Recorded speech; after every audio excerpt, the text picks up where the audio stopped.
जय श्री राम दोस्तों। आज हम आए हैं विश्व विख्यात प्रभु श्री राम की जन्मभूमि अयोध्या जी के दर्शन करने के लिए। श्री पावन धाम अयोध्या अपनी गौरवशाली संस्कृति, सभ्यता और इतिहास से हम सभी को अपनी ओर आकर्षित करती है। अयोध्या जी वो नगरी है जो रामायण काल से ही देश की संस्कृति का अहम हिस्सा रही है। आपको प्रभु श्री राम की जन्मभूमि अयोध्या के दर्शन और यात्रा की संपूर्ण जानकारी इस वीडियो में मिलेगी, जैसे कि अयोध्या कैसे आना है, कौन सी बेस्ट होटल और धर्मशाला में रुकना चाहिए, यहाँ पर खाने पीने की क्या व्यवस्था है और अयोध्या में आप एक दिन में कौन कौन से प्रमुख मंदिरों में दर्शन कर सकते हैं। साथ ही पर पर्सन कुल खर्चा कितना आएगा, ऐसी कंप्लीट इन्फॉर्मेशन आपको इस वीडियो में मिलेगी, तो वीडियो को पूरा जरूर देखना। चलिए आज मेरे साथ घूमिए श्री पावन धाम अयोध्या। और दोस्तों कमेंट बॉक्स में जय श्री राम जरूर लिखें। अयोध्या जी माँ सरयू नदी के तट पर बसी हुई है।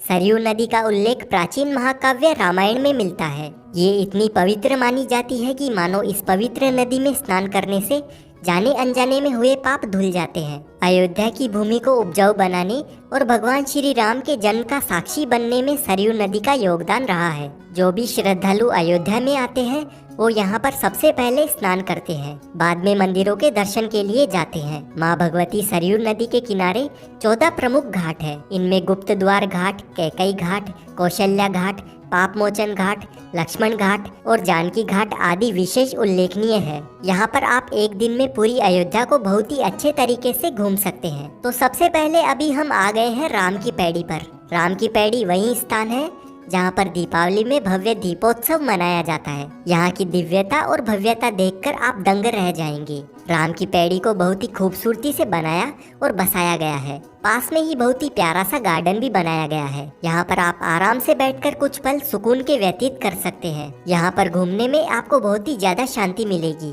तो आप यहाँ पर कुछ समय जरूर बिताना। पूरे घाट पर विशाल मंदिर बने हुए हैं। उन्हीं में से प्रमुख यहाँ का प्राचीन नागेश्वर महादेव मंदिर स्थापित है। इस मंदिर को भगवान श्री राम के बड़े बेटे कुश के द्वारा भगवान नागेश्वर नाथ जी का प्राण प्रतिष्ठान और मंदिर की स्थापना की गई थी। नागेश्वर महादेव मंदिर में दर्शन करने के बाद में पुल पार करके 100 मीटर की दूरी पर अब हम आ जाएंगे लता मंगेशकर चौक। यहाँ पर ये 40 फीट की विशाल वीणा स्थापित है और ये अयोध्या का मुख्य चौक है। यहाँ से अब हम जाएंगे 1 किलोमीटर की दूरी पर स्थित हनुमानगढ़ी पर और यहीं से आपको ई रिक्शा मिल जाएगा। 10 रुपए का किराया देकर हम आ जाएंगे अयोध्या के चौकीदार हनुमान जी के दर्शन करने के लिए। हनुमान जी को अयोध्या का चौकीदार और रक्षक माना जाता है। यहाँ की ऐसी मान्यता है कि राम जी के दर्शन करने से पहले हनुमानगढ़ी में हनुमान जी के दर्शन करना चाहिए। हनुमानगढ़ी को अयोध्या का प्रवेश द्वार भी कहा जाता है और यहाँ के आसपास में ही सभी मुख्य स्थल बने हुए हैं। यहाँ पर बहुत सारी प्रसाद और फूल मालाओं की दुकानें बनी हुई हैं। यहाँ से प्रसाद और फूल माला लेने के बाद में 76 सीढ़ियों को चढ़कर आप हनुमान जी के अलौकिक दर्शन प्राप्त कर सकते हैं। जब प्रभु श्री राम जी ने अपनी जीवन लीला का समापन किया और वैकुंठ लोक की ओर जा रहे थे, तब राम जी हनुमान जी को अयोध्या रामकोट की रक्षा के लिए आदेश देकर गए थे और तब से लेकर आज तक हनुमान जी यहाँ पर बैठकर पूरे अयोध्या की देखभाल कर रहे हैं और इसीलिए हनुमानगढ़ी ऊंचे टीले पर स्थित है और ये टीला एक किले जैसा दिखता है। मंदिर में हनुमान जी माता अंजनी की गोद में बैठे हुए हैं। ऐसा कहा जाता है कि लंका दहन और रावण पर विजय प्राप्त करने के बाद में जब भगवान श्री राम अयोध्या वापस आए थे, तब से हनुमान जी इसी स्थान पर विराजमान है। इसीलिए इस स्थान को हनुमानगढ़ी और हनुमान कोट कहते हैं। इस मंदिर की सभी दीवारों पर हनुमान चालीसा और चौपाइयाँ लिखी हुई है। साथ ही हनुमानगढ़ी के बिल्कुल सामने रामकोट मंदिर बना हुआ है। कहते हैं कि किसी समय में ये अयोध्या का सबसे ऊंचा मंदिर गिना जाता था। रामकोट यानी कि किला, राम जी का किला। ये मंदिर राजद्वार मंदिर है। रामायण और रामचरितमानस में राजद्वार का जिक्र सैकड़ों बार आता है और यहीं से रामकोट क्षेत्र की शुरुआत होती है। यहाँ से 100 मीटर की दूरी पर दशरथ महल बना हुआ है और वहीं से 150 मीटर की दूरी पर कनक भवन, माता सीता और राम जी का महल स्थित है और कनक भवन से 250 मीटर की दूरी पर राम जन्म भूमि स्थित है। यहाँ पर दर्शन करने के बाद में अब हम लोग आ जाएंगे दशरथ महल में दर्शन करने के लिए। जब आप श्री राम जन्मभूमि के दर्शन करने जाएंगे तो आधे रास्ते में ही हनुमानगढ़ी से 200 मीटर की दूरी पर दशरथ महल बना हुआ है।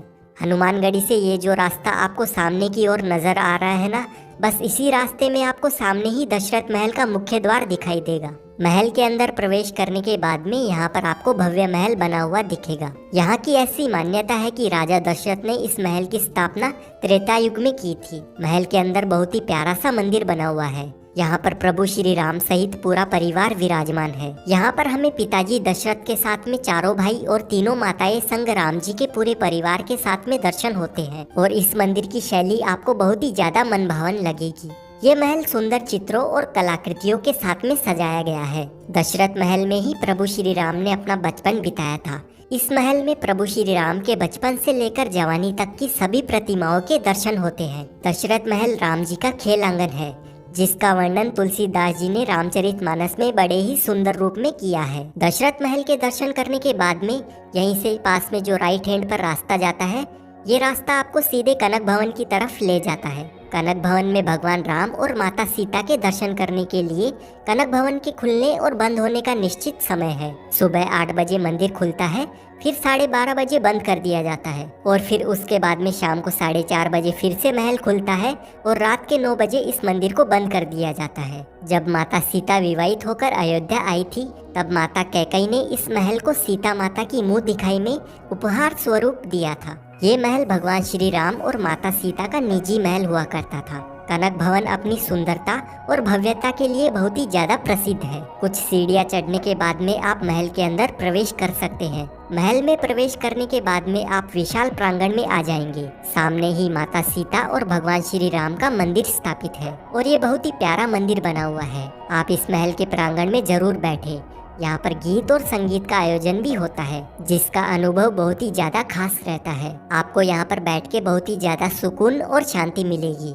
तो आप कनक भवन में दर्शन करने जरूर आइए। कनक भवन में दर्शन करने के बाद में अब हम लोग चलेंगे राम जन्मभूमि मंदिर में प्रभु श्री राम जी के दर्शन करने के लिए। राम जन्मभूमि मंदिर के खुलने और बंद होने का एक निश्चित समय है। सुबह 7 बजे मंदिर खुलता है, फिर 11:30 बजे बंद कर दिया जाता है और उसके बाद में दोपहर 2 बजे फिर से मंदिर खोला जाता है और शाम को 7 बजे बंद कर दिया जाता है। पूरी दुनिया इस मंदिर के इतिहास को जानती है, कैसे मुगल शासकों के द्वारा इस मंदिर को नष्ट किया गया था। 1528 में इस मंदिर को तोड़कर उसी मलबे से मंदिर के ऊपर बाबरी मस्जिद को बना दिया गया था। उसके बाद कई राजाओं और वीरों ने राम जन्मभूमि पर अपना अधिकार पाने के लिए कई लड़ाइयों का सामना किया और आज भी कार सेवकपुरम में राम मंदिर कार्यशाला में राम मंदिर का वो ढांचा रखा हुआ है, जिसे सच करने के लिए कई कार सेवकों ने अपना बलिदान देकर अंत में लंबे विवाद और सैकड़ों वर्षों के इंतजार के बाद में माननीय सुप्रीम कोर्ट की 5 जजों की बेंच ने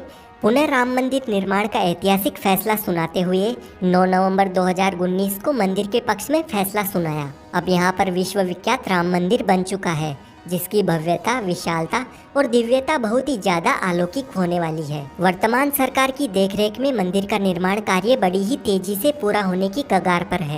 तो चलिए अब हम लोग चलेंगे रामलला के दर्शन करने के लिए। मंदिर के अंदर मोबाइल, घड़ी, पर्स, बैग कुछ भी सामान नहीं ले जा सकते हैं। आप अपने साथ में सिर्फ अपने पैसे और आईडी कार्ड ही ले जा सकते हैं। इसीलिए यहाँ पर सामान रखने के लिए लॉकर फैसिलिटीज भी मिल जाएगी और यहाँ पर फ्री में आप अपना सामान जमा कर सकते हैं। सारा सामान जमा करवाने के बाद में लाइन में लगकर हम लोग मंदिर परिसर में प्रवेश करेंगे और रामलला के दर्शन करेंगे। अभी आप दूर से ही बन रहे नए राम मंदिर को देख सकते हैं। राम मंदिर का निर्माण कार्य लगभग पूरा हो चुका है और पूरी अयोध्या नगरी का सौंदर्यीकरण किया जा रहा है। आने वाले समय में अयोध्या नगरी स्वर्ग जैसी बन जाएगी। यहाँ पर बहुत ही जोरों शोरों से विकास कार्य हो रहे हैं और एकदम नए तरीके से अयोध्या नगरी को बसाया जा रहा है। दोस्तों अब हम लोग जान लेते हैं अयोध्या पहुँचे कैसे। तो यहाँ तक आने के लिए सबसे बेस्ट और कन्वीनियंट ऑप्शन रहता है ट्रेन का। अयोध्या में 2 रेलवे स्टेशन बने हुए हैं। पहला अयोध्या जंक्शन और दूसरा है अयोध्या कैंट। देश के हर प्रमुख स्टेशन से आपको यहाँ तक डायरेक्ट ट्रेन मिल जाएगी। अयोध्या जंक्शन से श्री राम जन्मभूमि मंदिर की दूरी लगभग